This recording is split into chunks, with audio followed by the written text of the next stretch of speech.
crescimento da economia brasileira desacelerou. A gente vai estar dando uma olhada nessa parte mais técnica agora, nesse vídeo, né?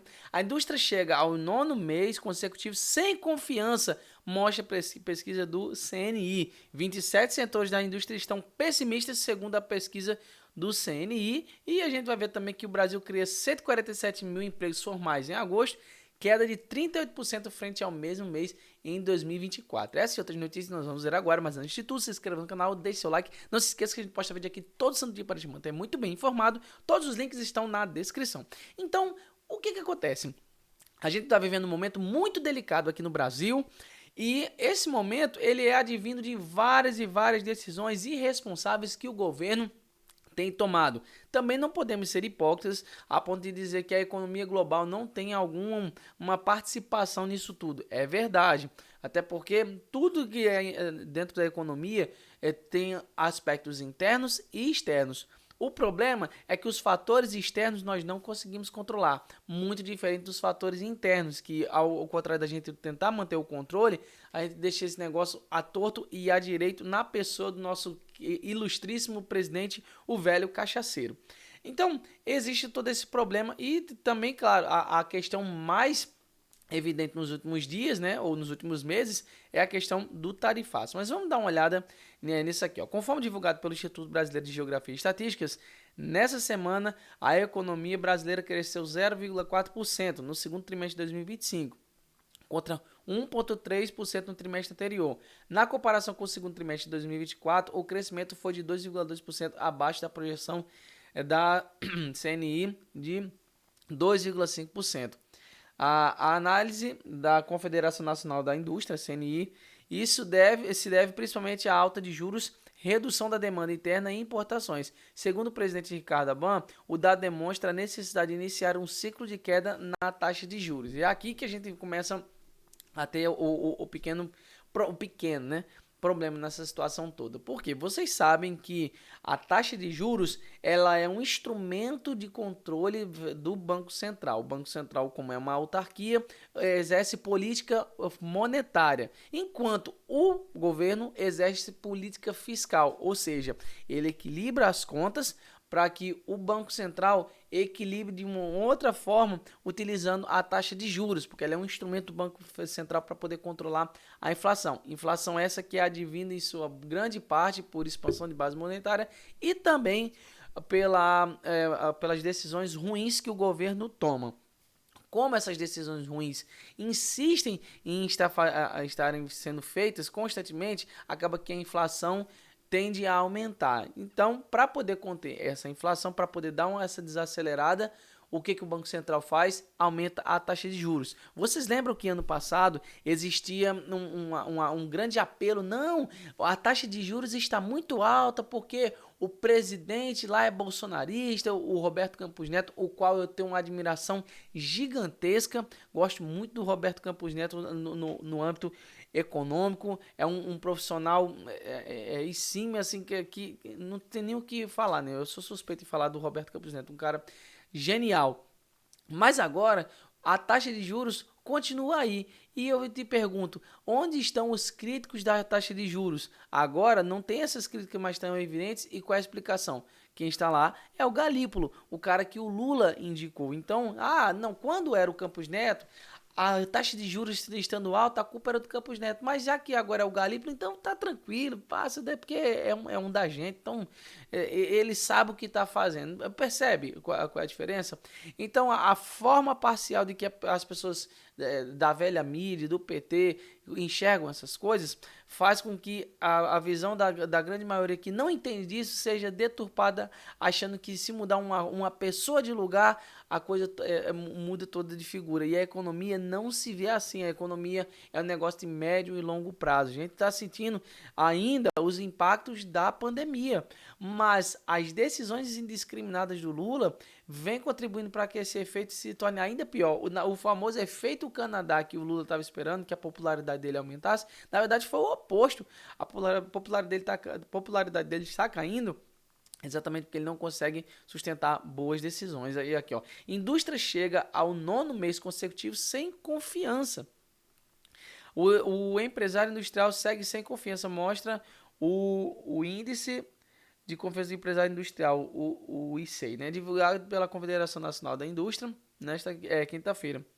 Em setembro de 2025, o ICEI registrou 46,2 pontos, praticamente estável em relação a agosto, que havia sido o pior resultado do ano. O indicador acumula 9 meses consecutivos abaixo de 50 pontos, patamar que separa confiança da falta de confiança. Com isso, indica pessimismo dos empresários da indústria. E um desses fatores, obviamente, é o fator tarifaço, o qual o senhor Luiz Inácio Lula da Silva, vulgo velho cachaceiro, não tem o menor interesse de resolver, visto que na oportunidade melhor que ele tem nos últimos meses de estar conversando com o Trump sobre essa questão do tarifaço, ele evita, foge, ao invés de tentar resolver isso o mais rápido possível. Só mostra que ele não tem o menor interesse de resolver os problemas econômicos do Brasil, seja através de reunião com Donald Trump, seja através de suas decisões ante ao governo. Só que a indústria acaba sofrendo com tudo isso, obviamente, né? Aqui, ó, 27 setores industriais estão pessimistas, segundo a pesquisa da CNI. Por quê? Como vocês sabem, ou pelo menos eu acredito que vocês saibam, apesar da gente exportar mais para a China do que para os Estados Unidos, o valor agregado dos produtos que nós exportamos para os americanos é muito maior do que o que nós exportamos para os chineses, porque nós produzimos para os chineses produtos de matéria-prima, né, que são commodities em sua maioria. Já para os Estados Unidos, nós produzimos mais produtos manufaturados, ou seja, produtos com maior valor agregado. E isso traz um retorno econômico muito maior para o Brasil.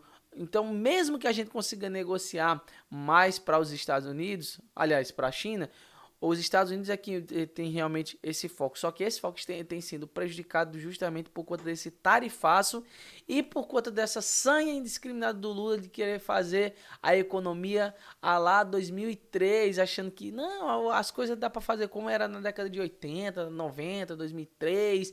As coisas dá para poder ser igual era lá no meu primeiro governo. E a gente sabe que o mundo mudou. São 22 anos desde que o Lula se elegeu presidente e as coisas mudaram, não é mais como antigamente.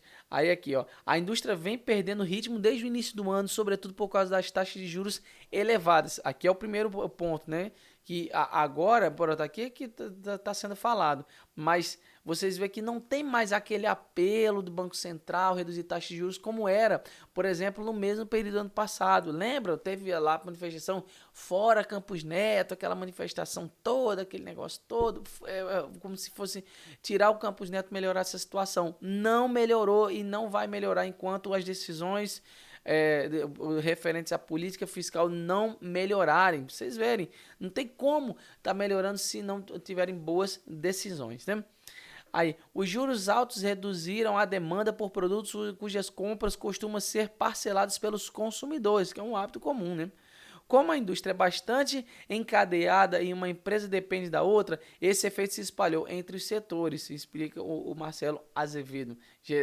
Então, o que acontece é que mesmo com todas essas coisas que o Lula está falando, a indústria sim está sofrendo muito, porque o pessoal, né, gosta de fazer conta parcelada e tal, mas, cara, se não tiver atratividade, se tiver imposto demais, as pessoas deixam de comprar, né? É a famosa curva de Laffer. Não adianta você tentar fugir disso. É como aconteceu, por exemplo, com os produtos da Shopee, AliExpress, Shine, que eles esperavam, não, se a gente fatura as compras internacionais tem um rendimento de 700 milhões, então se a gente colocar imposto, a gente vai ganhar os 700 milhões mais o imposto, então vai dar tudo certo. E a gente sabe que não é assim. Eu mesmo já deixei de fazer compras há muito tempo depois dessas tarifas, porque não é mais interessante. E já teve produtos, por exemplo, de eu estar comprando poxa, um flat, né? Um flat para o meu tablet, por exemplo, que custava R$ 40 e quando foi R$ 49, quando foi para poder passar por todos esses impostos de frete e tudo mais, o valor passou de 100. Você tá entendendo? Então, a gente vê um aumento significativo nessa questão. E as pessoas simplesmente deixam de comprar. Tá aqui, o meu tablet está parado e eu não vou comprar agora porque eu tenho outras prioridades, né? Aí aqui, ó, Brasil cria 147 mil empregos formais em agosto, queda de 38% frente ao mesmo mês em 24%. A gente está falando de 38%, por cento, tá? E eu não estou falando nada distante não, pô. Tô falando essa matéria aqui, ó. Essa matéria aqui foi de 3 dias atrás, ó, dia 29 de setembro de 2025. Aliás, 2 dias atrás, né? Então só mostra que o Brasil vai mal, como o Trump falou, né? Usando as palavras do Trump lá na ONU, o Brasil vai mal e vai continuar indo mal se não fazer o acordo com os Estados Unidos e vai fracassar, assim como os países que não fizeram acordo com os Estados Unidos estão fracassando. Por quê? Porque o Brasil não está tomando boas decisões no âmbito econômico e toda a economia está sofrendo com tudo isso. E enquanto a gente ficar nesse jogo de retórica, mostrando que, não, o Lula está melhorando, efeito Canadá, pesquisa, e não investir realmente no que realmente importa, que é um acordo com o Trump, boas decisões no âmbito fiscal e parar com essa palhaçada de achar que a economia é um negócio que você resolve na canetada, enquanto a gente não resolver essas coisas, nós vamos continuar afundando. O problema é que a gente não sabe até quando a gente pode aguentar isso, principalmente com essas questões de tarifas e taxa de juros. Resta saber qual é a posição do velho cachaceiro em relação a tudo isso. A gente não sabe. O que a gente sabe é que as coisas tendem a ficar cada vez pior porque o Lula tem interesse zero de estar resolvendo os problemas econômicos do Brasil.